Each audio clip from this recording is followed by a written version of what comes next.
السلام عليكم ورحمة الله وبركاته. الحمد لله رب العالمين والصلاة والسلام على سيد المرسلين وعلى آله وصحبه أجمعين. আমরা মোটামুটি দীর্ঘ একটা বিরতির পর আমি আবারও ক্লাস শুরু করছি। মিশকাতুল মাসাবির কিতাবুল জানায়েজ অধ্যায়ের সর্বশেষ বাব, বাব জিয়ারাতিল কুবুর, কবর জিয়ারত পরিচ্ছেদ নিয়ে আজকে আলোচনা হবে ইনশাআল্লাহ। তো এখানে বাবুন শব্দটা তো এক বছর বহু বছর আবওয়াব, এর অর্থ পরিচ্ছদ। লেসন হিসেবে পরিভাষা হিসেবে এখানে বাবুন শব্দের মূল অর্থ হচ্ছে দরজা, কিন্তু এখানে এটা পরিভাষা হিসেবে ইস্তেলাহি হিসেবে এখানে পরিচ্ছদ অর্থ আসছে। জিয়ারাতুল শব্দের অর্থ হচ্ছে ভিজিট বা পরিদর্শন করা, কোনো নির্দিষ্ট উদ্দেশ্যে কারো বাড়িতে তার খবরাখবর নেওয়ার উদ্দেশ্যে বা কোনো প্রয়োজন পূরণের পূরণের জন্য সাক্ষাৎ করা, এটাকে বলা হয় জিয়ারা। এটা ইংরেজিতে আসে ভিজিট। একটা হচ্ছে দেখা করা আর একটা হচ্ছে জিয়ারত, দুটোর মধ্যে একটু বেশ আছে। জিয়ারতের মধ্যে একটা সুনির্দিষ্ট উদ্দেশ্য থাকে। আর কবর, কবর দ্বারা উদ্দেশ্য হচ্ছে কবরস্থান বা কবরবাসীদেরকে জিয়ারত করা। এখানে কবর জিয়ারতের মূল উদ্দেশ্য হচ্ছে কবরের কাছে গিয়ে মৃত ব্যক্তির জন্য দোয়া করা, মৃত ব্যক্তির মাগফিরাতের জন্য, রহমতের জন্য দোয়া করা। এবং এখানে বড় একটা উদ্দেশ্য হচ্ছে নিজের মৃত্যুর কথা স্মরণ করা। এই পরিচ্ছদে তিনটা পরিচ্ছদ আছে। আল ফাসলুল আউয়াল, ফাসলুন এক বচন, বহু বচন হচ্ছে ফুসুল। এটার অর্থ হচ্ছে অনুচ্ছেদ বা আর আউয়াল মানে প্রথম। আমরা আজকে হাদিসগুলো একটু দেখে নেই ইনশাআল্লাহ। তারপরে বিস্তারিত বাকি কথাগুলো বলবো। আন বুরায়দা রাদিয়াল্লাহু তাআলা আনহু, হযরত আবু বুরায়দা আসলামী ওনাকে বলা হয়, রাদিয়াল্লাহু তাআলা আনহু থেকে বর্ণিত। ক্বালা, তিনি বলেন, ক্বালা রাসূলুল্লাহ সাল্লাল্লাহু আলাইহি ওয়াসাল্লাম, রাসূলুল্লাহ সাল্লাল্লাহু আলাইহি ওয়াসাল্লাম ইরশাদ করেন, নাহাইতুকুম আন জিয়ারাতিল কুবুরি, আমি তোমাদেরকে নিষেধ করেছিলাম কবর জিয়ারত থেকে, ফাজুরুহা, কিন্তু এখন আমি এই নিষেধাজ্ঞা উঠিয়ে দিচ্ছি, এখন তোমরা কবর জিয়ারত করতে পারো। ওয়া নাহাইতুকুম আন লুহুমিল আদাহি, আমি তোমাদেরকে নিষেধ করেছিলাম আন লুহুমিল আদাহি, কোরবানির গোশত সংরক্ষণ করা থেকে, ফাওকা সালাতি, 3 দিনের বেশি। ফাআমসিকু মা বাদা লাকুম, এখন যতদিন তোমাদের জন্য ইচ্ছা ততদিন তোমরা সংরক্ষণ করতে পারো। অনাহাইতুকুম আনিন নাবিয, এবং আমি তোমাদেরকে নিষেধ করেছিলাম আমি নাবিজ, নাবিজ থেকে, ইল্লা ফি সিকাইন, মশক ব্যতীত, ফা- ফাশরিবু ফি আসকিয়াতি কুল্লিহা, কিন্তু এখন আমি তোমাদেরকে বলতেছি সকল পাত্রে তোমরা এই নাবিজ পান করতে পারো। ওয়ালা তাশরাবু মুসকারান, তবে নেশাদার কিছু পান করিও না। রাওয়াহু মুসলিম, ইমাম মুসলিম উক্ত হাদিস, ইমাম মুসলিম রাহিমাহুল্লাহ উক্ত হাদিসটি বর্ণনা করেন। এখানে উক্ত হাদিসের কথার মাধ্যমে এটা স্পষ্ট যে 3টা জিনিস আগে ইসলামের প্রথম দিকে আল্লাহ রসুল সাল্লাহ আলাইস্লামের নিষেধাজ্ঞা ছিল। পরবর্তীতে আল্লাহ রসুল সাল্লাহ আলাইস্লাম এই হাদিসের মাধ্যমে নিষেধাজ্ঞাটা উঠিয়ে দিয়েছেন। প্রথম যেটা আমাদের এই বাবের সাথে সংশ্লিষ্ট বিষয়, সেটা হচ্ছে কবর জিয়ারত। ইসলামের প্রথম দিকে কবর জিয়ারত করাটা নিষেধ ছিল, কিন্তু পরবর্তীতে রাসূল সাল্লাল্লাহু আলাইহি সাল্লাম কবর জিয়ারতকে বৈধ করে দেন। এটার অনেকগুলো কারণ ছিল, নিষেধাজ্ঞারও একটা কারণ ছিল যে মানুষ কবরের কাছে যেয়ে বিভিন্ন ধরনের আচার অনুষ্ঠান পালন করত, বা জাহিলি যুগের যেটা মাজার পন্থীরা করে থাকে এ ধরনের কিছু অবৈধ কুপ্রথা এগুলো ছিল। পরবর্তীতে যাতে সাহাবায়ে কেরামের মনে ঈমান যখন বদ্ধমূল হয়ে গেছে, তখন রাসূল সাল্লাল্লাহু আলাইহি সাল্লাম কবর জিয়ারতের জন্য তাদেরকে অনুমতি দিয়েছে। আর দ্বিতীয়ত, কোরবানির গোশতের ব্যাপারে নিষেধ হচ্ছে কোরবানির বিধানে চালু হয়েছে হিজরতের পরে। হিজরতের পরে মুসলমানদের আর্থিক অবস্থা অত্যন্ত খারাপ ছিল। অনেক সাহাবী ছিলেন যারা মুহাজির হওয়ার কারণে তাদের মক্কায় সহায় সম্পত্তি ফেলে এসেছেন, তাদের কাছে কিছুই ছিল না। আবার অনেক সাহাবী এই মুহাজির ভাইদেরকে ভাগাভাগির কারণে তারা দেখা যাচ্ছে যে তাদেরও সম্পত্তির একটা বিশাল অংশ ছিল না। এ কারণে ইসলামের শুরুর দিকে কোরবানির গোশত 3 দিনের বেশি সংরক্ষণ করা নিষেধ ছিল, যাতে দরিদ্র সকল মাঝে বন্টন হতে পারে। যখন মুসলমানদের মধ্যে অসাত আসছে, অনেকেরই কোরবানি দেওয়ার সামর্থ্য এসে গেছে, তখন রাসূল সাল্লাল্লাহু আলাইহি সাল্লাম এই নিষেধাজ্ঞা উঠিয়ে দিয়েছেন। এটা সাময়িক বিধান ছিল। 3 নাম্বার বিষয় হচ্ছে নাবিজ। নাবিজ বলা হয় খেজুর ভিজিয়ে রেখে পরের দিন পানি পান করা। আরবদের মধ্যে, বিশেষ করে মদিনাবাসীর মধ্যে এটা কথা প্রচলিত ছিল যে ওরা রাত্রে খেজুর ভিজিয়ে রাখতো, সকালবেলা খেজুরের পানিটা পান করতো। তো এটা রাসূল সাল্লাল্লাহু আলাইহি ওয়াসাল্লাম সেকা, এক ধরনের মশক, ওইটার মধ্যে ব্যতীত অন্য কোনো পাত্রে এটা ভিজিয়ে রাখতে নিষেধ করতেন।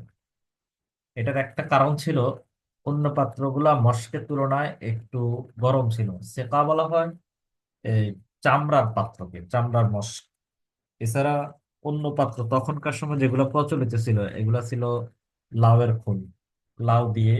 আরবের দেশে কিন্তু প্রচুর লাউ হয়, আল্লাহ রাসূল লাউ পছন্দ করতেন। আমরা ছোটবেলায় দেখছি লাউ দিয়ে মানুষ পাত্র বানাইতো, অনেক বাতি হয়ে গেলে লাউটাকে মাঝখানে ফেলাই দেয়া ইয়া করতো। তো আরবে এই লাউয়ের খোলের মধ্যে মূলত তারা মদ তৈরি করত। তো রাসূল সাল্লাল্লাহু আলাইহি সাল্লাম এটা নিষেধ করছেন। আর একটা বিষয় হচ্ছে খেজুর যদি লাউয়ের খোল বা মাটির কোনো পাত্রে রাখা হইতো বা অন্য কোনো পাত্রে কাঁসা, মানে কাঁসার বা পিতলের কোনো পাত্রে রাখা হইতো, এটা দ্রুত দেখা যাচ্ছে যে ইয়ে হয়ে যেত, গরম হয়ে এটা নেশা উদ্রেক করতো। যখন মদ সম্পূর্ণরূপে নিষেধ হয়ে গেছে, হারাম হয়ে গেছে, তখন রাসূল সাল্লাল্লাহু আলাইহি সাল্লাম এই নিষেধাজ্ঞাটা উঠিয়ে দিলেন। কারণ মদ তো হারাম।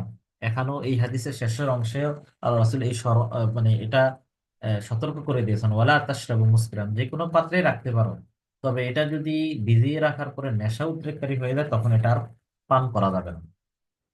তো এটা আমরা, আমাদের দেশে যেটা প্রচলন আছে, অনেক সময় আমরা ছোলা ভিজিয়ে রাখি, ওই ভিজানো পানি খায়, অথবা অন্যান্য যে কোনো খাবারই, এটা চালও হইতে পারে, এটা গমও হইতে পারে, যদি ভিজিয়ে পানি খাওয়া হয়, ভিজিয়ে রাখা হয়, ওইটা ওই পর্যন্ত খাওয়া যাবে যে পর্যন্ত এটা নেশার উদ্রেক না করে। কিন্তু নেশার উদ্রেক করলে এটা খাওয়া যাবে না। এটা যে কোনো পাত্রেই হতে পারে। ওয়ান এরপরের হাদিসটা তো এই হাদিসের সাথে বাবের সম্পর্ক হচ্ছে, রাসূল সাল্লাল্লাহু আলাইহি ওয়াসাল্লাম এক সময় কবর জিয়ারত নিষেধ করেছেন, কিন্তু পরবর্তীতে কবর জিয়ারতের অনুমতি দিয়েছেন। পরবর্তীতে ওলামায়ে কেরাম এটার মধ্যে একতলাপ করেছেন যে, অধিকাংশ ওলামার মতে এখানে পুরুষ নারী সবাই সমান, সবার জন্য অনুমতি দেওয়া আছে। কিন্তু কিছু কিছু ওলামায়ে কেরাম বলেন যে না, নারীদের জন্য কবর জিয়ারতের অনুমতি নেই। সামনে হাদিস আসবে ইনশাআল্লাহ, আমি তখন আলোচনা করব। ওয়ান আবি হুরায়রা রাদিয়াল্লাহু তাআলা আনহু قال, হযরত আবু হুরায়রা রাদিয়াল্লাহু তাআলা আনহু থেকে বর্ণিত, قال তিনি বলেন, যারান নবী সাল্লাল্লাহু আলাইহি ওয়াসাল্লাম কবর উম্মিহি ফাবাকা ওয়া আবকা মান হাওলাহু। রাসূল সাল্লাল্লাহু আলাইহি ওয়াসাল্লাম তার মায়ের কবর জিয়ারত করলেন, ফাবাকা, অতঃপর তিনি কাঁদলেন, ওয়া আবকা মান হাওলাহু, এবং তার পাশে যারা ছিল অর্থাৎ তার সাহাবীরা তাদেরকেও কাঁদালেন। দেখো, বাকা ইয়াবকি এটা জরাবা থেকে আসছে, এটার অর্থ হচ্ছে নিজে কাদা। আর আবকা ইউবকি এটা ভাবে এফাল থেকে আসছে, এটার অর্থ হচ্ছে অন্যকে কাঁদানো। রাসূল সাল্লাল্লাহু আলাইহি সাল্লামের কান্না দেখে সাহাবায়ে কেরামও কাঁদলেন, এটাকেই বলা হচ্ছে আবকা। ফাকালা, অথবা রাসূল সাল্লাল্লাহু আলাইহি সাল্লাম বলেন, ইস্তাআযানতু রাব্বি ফি আন আস্তাগফিরা লাহা, আমি আল্লাহর কাছে অনুমতি চাইলাম, আমার রবের নিকট অনুমতি চাইলাম, ফি এই ব্যাপারে যে আন আস্তাগফিরা লাহা, আমি আমার মায়ের জন্য ক্ষমা প্রার্থনা করব। ফালাম ইউযান লি, কিন্তু আমাকে অনুমতি দেওয়া হয় নাই। ওয়া আস্তাযানতুহু ফি আন আযুরা কবরাহা, এরপর আমি আল্লাহর কাছে অনুমতি চাইলাম যে আল্লাহ, আমি আমার তার কবরকে জিয়ারত করতে চাই। বা আযিন আলী, তিনি আমাকে কবর জিয়ারতের অনুমতি দিয়েছেন। ফাজুরুল কুবুরা, অতএব তোমরা কবর জিয়ারত করো, বা ইন্নাহা তুযাক্কিরুল মাউত, কেননা এটা মৃত্যুকে স্মরণ করিয়ে দেয়। রাওয়াহু মুসলিম, ইমাম মুসলিম রাহিমাহুল্লাহ হাদিসটি বর্ণনা করেন। এখানে অনেকগুলা বিধিবিধান আছে। 1 নাম্বার বিধান হচ্ছে, রাসূল সাল্লাল্লাহু আলাইহি ওয়াসাল্লাম তার মায়ের পাশে কবরের পাশে দাঁড়িয়েছেন এবং কান্না করেছেন, তাহলে কবরের পাশে গিয়ে কান্না করা এটা জায়েজ। তবে চিৎকার, হই হল্লা হওয়া যাবে না, হাউতাস খুব বেশি হওয়া যাবে না। এই কান্না হবে নীরবের কান্না, নীরবে কান্না করবে। আর এটার উদ্দেশ্য হবে নিজের মৃত্যুকে স্মরণ করা, আখিরাতকে স্মরণ করে কান্না। আর দ্বিতীয় বিষয় হচ্ছে, মৃত ব্যক্তির ক্ষমার জন্য ক্ষমা চেয়ে কান্না হইতে পারে। মৃত ব্যক্তির জন্য শোক প্রকাশ করে চিল্লাইয়া কান্না করা এটা নিষেধ। কিন্তু মৃত ব্যক্তির জন্য আল্লাহর কাছে ক্ষমা চেয়ে কান্না করা বা নিজের মৃত্যুর কথা স্মরণ করে কান্না করা এটা বৈধ। দ্বিতীয় বিষয় হচ্ছে যে রাসূল সাল্লাল্লাহু আলাইহি সাল্লামের এই হাদিস দ্বারা জানা গেছে রাসূল সাল্লাল্লাহু আলাইহি সাল্লামের মায়ের অবস্থা। তো এই ব্যাপারে তিনটা মত আছে। কেউ বলছেন যে রাসূল সাল্লাল্লাহু আলাইহি সাল্লামের মা বাবা ওনারা যেহেতু ইসলাম আসার আগেই ইন্তেকাল করেছেন, ওনারা ইসলামের উপর ইন্তেকাল করেন নাই, যার কারণে আল্লাহ রাব্বুল আলামিন ওনাদের জন্য ক্ষমা প্রার্থনার অনুমতি দেন নাই। দ্বিতীয় আরেকটা বর্ণনা আছে যে রাসূল সাল্লাল্লাহু আলাইহি সাল্লামের আব্বা আম্মা যেহেতু দ্বীনে মুহাম্মাদি ছিল না, এর আগে ইব্রাহিম আলাইহিস সালামের শরীয়ত ছিল, ওনারা ইব্রাহিম আলাইহিস সালামের শরীয়তের অনুসারী ছিলেন, এই হিসেবে ওনারা জান্নাত লাভ করবেন। তৃতীয় আরেকটা অভিমত আছে রাসূল সাল্লাল্লাহু আলাইহি সাল্লামের আব্বা আম্মাকে জীবিত করে করা হয়েছে এবং রাসূল সাল্লাল্লাহু আলাইহি সাল্লামের প্রতি তারা ঈমান এনে আবার পুনরায় তারা মৃত্যুবরণ করেছে। কিন্তু শেষের কথাটা এবং দ্বিতীয় কথাটা এই সুস্পষ্ট হাদিস দ্বারা বাতিল হয়ে যায়। তো ওলামায়ে কেরাম এই ক্ষেত্রে বিধান দিয়েছেন এটাই যে এই ক্ষেত্রে চুপ থাকাটাই হচ্ছে কাজ।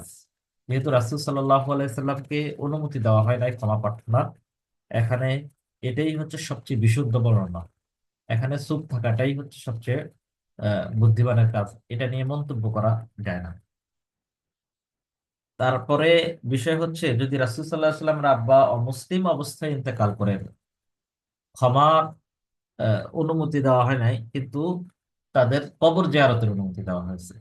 এর দ্বারা বোঝা যায় কারো বাবা মা যদি অমুসলিমও হয় তাদের কবরকে জিয়ারত করা যাবে, অর্থাৎ ওখানে গিয়ে বাবা মার হক আদায় করা যাবে, তাদের জন্য মানে কান্নাকাটি করা বা নিজের মৃত্যুর কথা স্মরণ করা। এই হাদিসের শেষে যে এটার ইঙ্গিত আছে যে তোমরা কবর জিয়ারত করো, বা ইন্নাহা, কেননা কবর জিয়ারতটা তুযাক্কিরুল মাউত, তোমাদেরকে মৃত্যুর কথা স্মরণ করিয়ে দেবে। এই হাদিস দ্বারা সুস্পষ্ট বোঝা যায় কবর জিয়ারতের উদ্দেশ্য মৃত ব্যক্তির জন্য না, জীবিত ব্যক্তির জন্য। যিনি জিয়ারত করবেন তার জন্য এটা অনেক লাভজনক, কারণ এটা তার মৃত্যুকে স্মরণ করিয়ে দিবে। وعن بريدة رضي الله تعالى عنه হযরত বুরাইদা রাদিয়াল্লাহু তাআলা আনহু থেকে বর্ণিত قال, তিনি বলেন كان رسول الله صلى الله عليه وسلم يعلمهم إذا خرجوا إلى المقابر। রাসূল সাল্লাল্লাহু আলাইহি ওয়াসাল্লাম শিক্ষা দিতেন কাদেরকে, অর্থাৎ সাহাবায়ে কেরামকে, ইযা খারাজু ইলাল মাকাবির, যখন তারা কবরের দিকে যাইতেন। আহ, এখানে মাকবার ইসমে জরফের সিগা, এখন মাকবারের জমা হচ্ছে মাকাবির। যখন তারা কবরস্থানের দিকে যেতেন তখন রাসূল সাল্লাল্লাহু আলাইহি ওয়াসাল্লাম তাদেরকে শিক্ষা দিতেন যে কবরস্থানে গিয়ে কি বলবা। আসসালামু আলাইকুম আহলাদ দিয়ার মিনাল মুমিনিনা ওয়াল মুসলিমিন, তোমাদের উপর শান্তি বর্ষিত হোক আহলাদ দিয়ার। এখানে একটা ইয়া মনার হরফে নাদা আছে, ইয়া আহলাদ দিয়ার, হে অধিবাসীগণ, মিনাল মুমিনিনা ওয়াল মুসলিমিন, মোমেন এবং মুসলমান অধিবাসীগণ, ওয়া ইন্না ইনশাআল্লাহু বিকুম লালাহিকুন, আর নিশ্চয়ই আমরা আল্লাহ চাহে তো তোমাদের সাথে মিলিত হব। নাসআলুল্লাহ লানা ওয়া লাকুমুল আফিয়া, আমরা আমাদের জন্য এবং তোমাদের জন্য তার ক্ষমা প্রার্থনা করতেছি। আফিয়াত মানে হচ্ছে শান্তি এবং নিরাপত্তা কামনা করতেছি। এই হাদিসের একটা শিক্ষা তো হচ্ছে কবর জিয়ারতের ক্ষেত্রে আল্লাহ রাসূল সাল্লাল্লাহু আলাইহি সাল্লাম একটা দোয়া শিখিয়েছেন। এটা হচ্ছে প্রথম শিক্ষা যে রাসূল সাল্লাল্লাহু আলাইহি সাল্লাম সাহাবাদেরকে এই দোয়াটা শিখাতেন। আমরা নারী পুরুষ যারাই কবর জিয়ারত করতে যাব তারা আমরা এই দোয়াটা শিখব। এটা বিভিন্ন শব্দে বর্ণিত আছে, তবে এটা একটা খুব সুন্দর দোয়া, এটা আমরা শিখে নেব। এই হাদিসের প্রথম অংশ দ্বারা হচ্ছে মুমিন এবং মুসলমানদের জন্য, মুসলমান যারা কবরস্থ হয়ে গেছে তাদের জন্য শান্তি কামনা করা হচ্ছে, সালাম চাওয়া হচ্ছে। দ্বিতীয় বিষয় হচ্ছে আবার নিজের ব্যাপারে স্বীকারোক্তি দেওয়া হচ্ছে যে আমি অচিরেই তোমাদের সাথে মিলিত হব, অর্থাৎ অচিরেই আমি তোমাদের মতো কবরবাসী হয়ে যাব।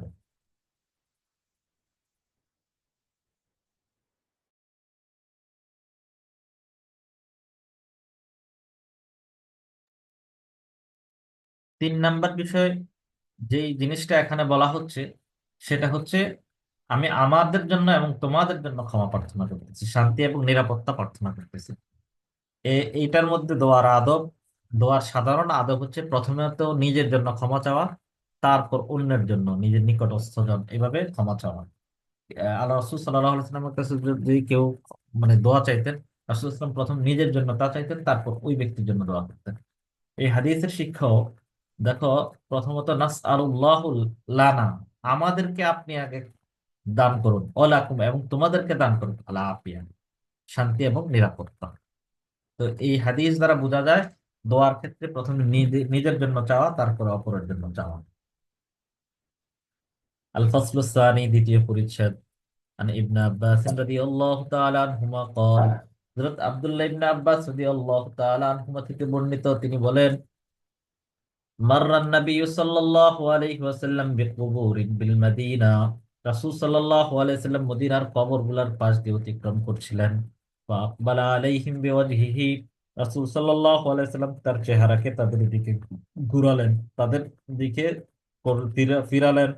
ওয়াকালা, এবং বললেন, আসসালামু আলাইকুম ইয়া আহলাল কুবুর, তোমাদের উপর শান্তি বর্ষিত হোক হে কবরবাসীগণ। ইয়াগফিরুল্লাহু লানা ওয়া লাকুম, আল্লাহ আমাদেরকে এবং তোমাদেরকে ক্ষমা করুন। আনতুম লানা, আনতুম সালাফুনা, তোমরা আমাদের পূর্ববর্তী, তোমরা আগে চলে গিয়েছো। ও নাহনু বিল আসার, আর আমরা তোমাদের অনুগামী, অর্থাৎ আমরা তোমাদের পেছনে আসতেছি। রাওয়াহু তিরমিজি, ইমাম তিরমিজি উক্ত হাদিসটি বর্ণনা করেন। ওয়াকালা হাযা হাদিসুন হাসানুন গারীব, তিনি বলেন এই হাদিসটি হাসান এবং গরীব।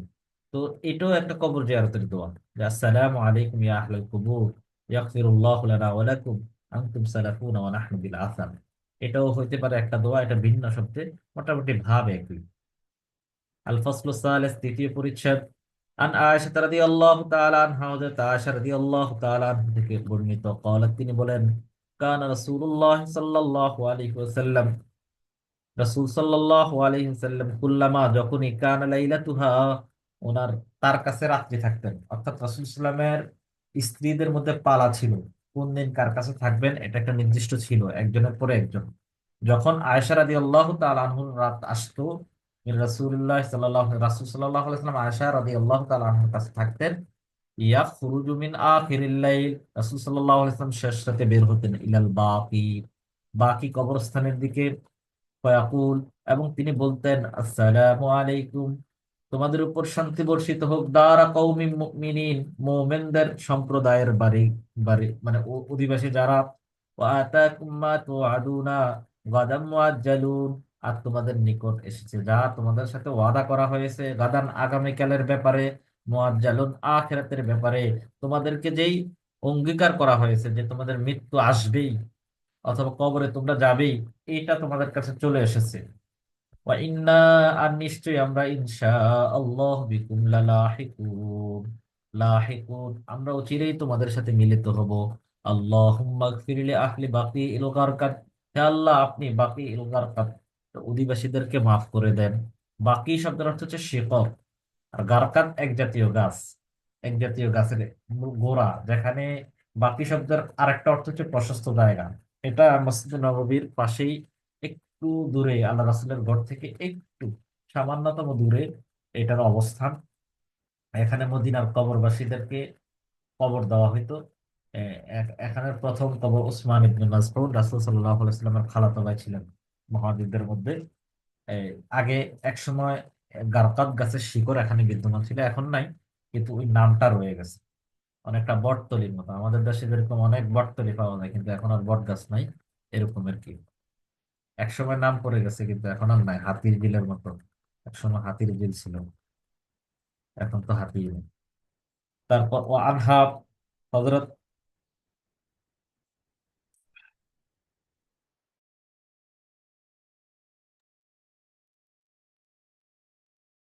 হযরত আয়েশা রাদিয়াল্লাহু তাআলা আনহা থেকে বর্ণিত, قالت, তিনি বলেন, কাইফা আকুলু ইয়া রাসূলুল্লাহ তানি ফি জিয়ারাতিল কবর, এই হাদিস দ্বারা বোঝা যাচ্ছে হযরত আয়েশা রাদিয়াল্লাহু কবর জিয়ারত করতেন। তিনি আল্লাহ রাসূলকে জিজ্ঞাসা করছেন, ইয়া রাসূলুল্লাহ, কবর জিয়ারতের ক্ষেত্রে আমরা আমি কি বলবো? ক্বালা রাসূল সাল্লাল্লাহু আলাইহি ওয়াসাল্লাম বলেন, কুলি, তুমি বলবে, আসসালামু আলা আহলি দিয়ারি মিনাল মুমিনিনা ওয়াল মুসলিমিন, মুসলমান মুমিন অধিবাসীদের প্রতি সালাম। ওয়ারহামুল্লাহুল মুস্তাকদিমিনা মিন্না ওয়াল মুস্তাগফিরিন, আমাদের পূর্ববর্তী এবং আমাদের পরবর্তী সকলের উপর আল্লাহ রহম করুন। ওয়া ইন্না ইনশাআল্লাহু বিকুম লালাহিকুন, আর নিশ্চয়ই আমরা অচিরেই, আল্লাহ চাহিত, তোমাদের সাথে মিলিত হব। রাওয়াহ মুসলিম। ওয়ান মুহাম্মদ ইবনে নোমান রাহিমাহুল্লাহ, উনি একজন তাবি, উনি নোমান ইবনে বাশীর রাদিয়াল্লাহু তাআলা আনহু ছেলে। ওনার থেকে বর্ণিত ইয়ারফাউল হাদিস, তিনি হাদিসটাকে মারফু হিসেবে বর্ণনা করেন, যদিও এটা কোনো কোনো কিতাবে মুরসাল হিসেবে বর্ণনা করা হয়। তাবিঈ যদি তার মধ্যবর্তী সাহাবীকে বাদ দিয়ে সরাসরি আল্লাহ রাসূল থেকে বর্ণনা করেন, ওই হাদিসকে বলা হয় মুরসাল। তো উনি মারফু হিসেবে বর্ণনা করেন ইলান নবী সাল্লাল্লাহু আলাইহি নবী করিম সাল্লাল্লাহু আলাইহি সাল্লাম থেকে, ওর দিকে মানে ইঙ্গিত করে বর্ণনা করেন। ক্বালা, নবী করিম সাল্লাল্লাহু আলাইহি সাল্লাম বলেন, মান যারা কবরা আবাইহি আও আহাদাহুমা, যে ব্যক্তি তার বাবা মার কবর জিয়ারত করলো অথবা তাদের একজনের কবর জিয়ারত করলো, ফি কুল্লি জুমআতিন, প্রত্যেক জুমার দিন, গুফিরা লাহু, তাকে আল্লাহ রাব্বুল আলামিন ক্ষমা করবেন। ও কুতিবা বাররান, এবং তাকে বাধ্যগত সন্তান, পিতামাতার বাধ্যগত সন্তান হিসেবে আল্লাহ তাআলা লিখে নেবেন। এই হাদিসে শুক্রবারে কবর জিয়ারতের বিশেষ ফজিলত বর্ণিত হয়েছে। রাওয়াহুল বাইহাকী ফি শুআবিল ঈমান মুরসালান, ইমাম বাইহাকী উক্ত হাদিসটি শুআবুল ঈমান কিতাবের মধ্যে মুরসাল হিসেবে বর্ণনা করেছেন। ওয়ান ইবনে মাসউদ রাদিয়াল্লাহু তাআলা আনহু قال, হযরত আব্দুল্লাহ ইবনে মাসউদ রাদিয়াল্লাহু তাআলা আনহু থেকে বর্ণিত, আন্না রাসূলুল্লাহ সাল্লাল্লাহু আলাইহি ওয়াসাল্লাম قال, রাসূল সাল্লাল্লাহু আলাইহি ওয়াসাল্লাম ইরশাদ করেন, কুনতু নাহাইতুকুম আন জিয়ারাতিল কুবুর, আমি তোমাদেরকে কবর জিয়ারতের ব্যাপারে নিষেধ করেছিলাম।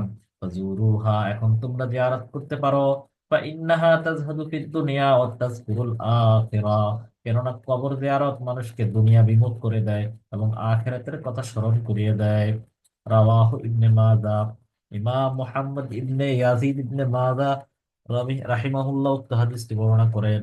ওয়ান আবি হুরায়রা রাদিয়াল্লাহু তাআলা আনহু قال, হযরত আবু হুরায়রা রাদিয়াল্লাহু তাআলা আনহু থেকে বর্ণিত, আন্না রাসূলুল্লাহ সাল্লাল্লাহু আলাইহি ওয়াসাল্লাম, রাসূল সাল্লাল্লাহু আলাইহি ওয়াসাল্লাম লাআনা, অভিসম্পাত করেছেন, যুওয়ারাতিল কুবুর, নারী কবর জিয়ারতকারীদেরকে।